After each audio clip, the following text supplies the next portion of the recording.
Today, the Israeli military acknowledged that they rolled into a cemetery, took bodies out of graves as part of what they say is a search for Israeli hostages' remains. But as the Israeli military put out that statement, we were completing our investigation into the Israeli military's desecration of cemeteries. And what we found is 16 cemeteries across Gaza damaged or destroyed. I do want to warn our viewers that they may find some of these images disturbing. In Gaza, even the dead cannot escape the indignities of war. More than a dozen cemeteries like this one in Jabalia, desecrated by the Israeli military.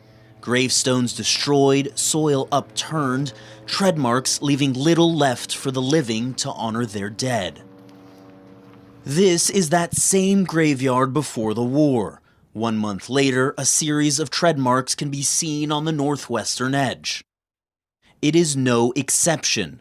A CNN analysis of videos and satellite imagery found that 16 cemeteries have been damaged or destroyed by the Israeli military since it launched its ground offensive.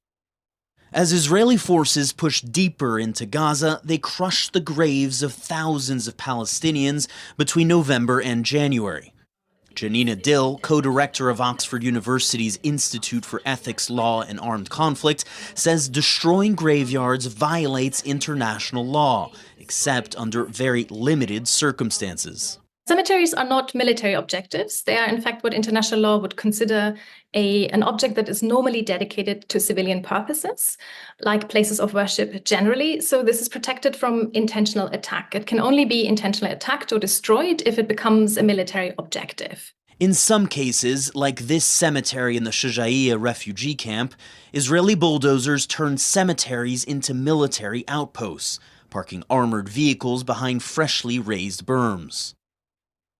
The damage is often deliberate and progressive. Over 2 weeks in December, the military bulldozed more and more of this cemetery east of Khan Yunis, building defensive fortifications.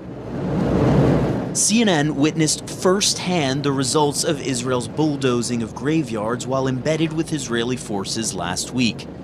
The armored personnel carrier CNN was traveling in drove right through this cemetery in Al-Burej, on a freshly bulldozed dirt road. And then there's this.